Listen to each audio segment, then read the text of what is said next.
Good afternoon, this is Scott with Hi-Lux Optics. For today's main story, we'll be diving into the early days of scope design and manufacture, from 1776 all the way to 1855. Up first, some local stories. CMP has announced the dates of the national matches at Camp Perry. As I'm sure you can expect, the matches are in the middle of summer when humidity is simply astounding. Remember to bring plenty of water and a change of clothes. If last year is any example, I'll be planning for rain too. The Marine Corps League El Toro Detachment number 17 showed off what might be the most secure Santa I've seen this holiday. I'm sure he doubles as security when the packages are en route. And in other news, our new TD3C red dots are a mere week away from going out. This red dot builds on the TD3 platform with a user-selectable circle reticle. Get your optics-ready pistols and your competition shotguns ready. We'll be back after the break.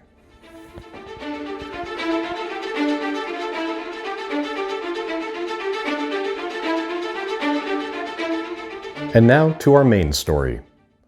As ubiquitous and varied as rifle scopes are today, there was a time when a rifle with a telescope to it was quite a sight indeed.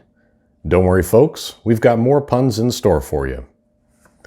We'll take a look at the very early history of scopes, at a time when reticles were being modeled after surveying equipment, and glass was being ground by hand to fit individual prescriptions.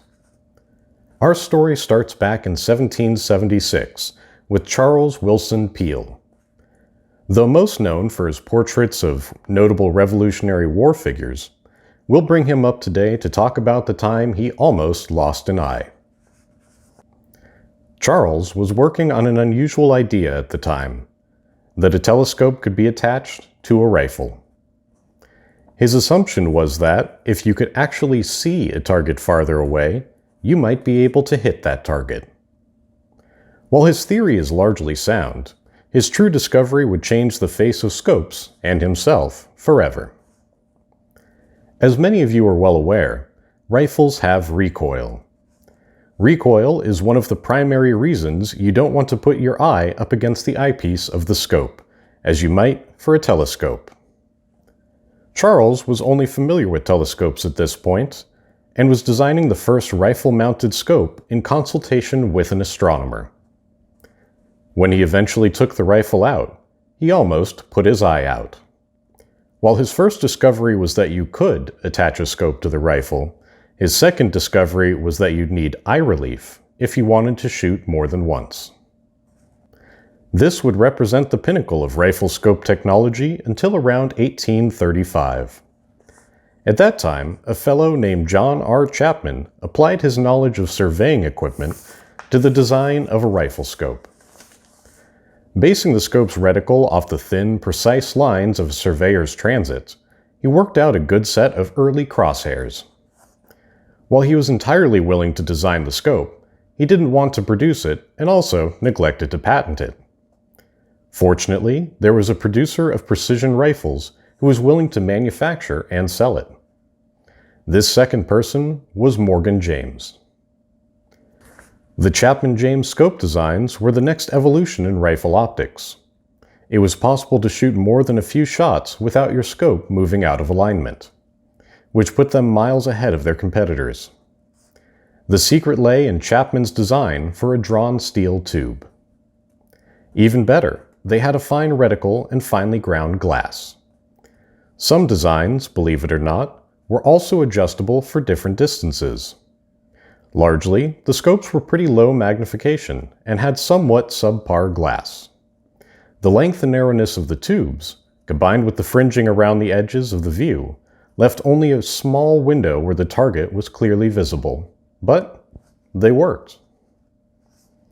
Roughly a 3-day walk west of James's facility lay the future location of William Malcolm's own rifle scope efforts.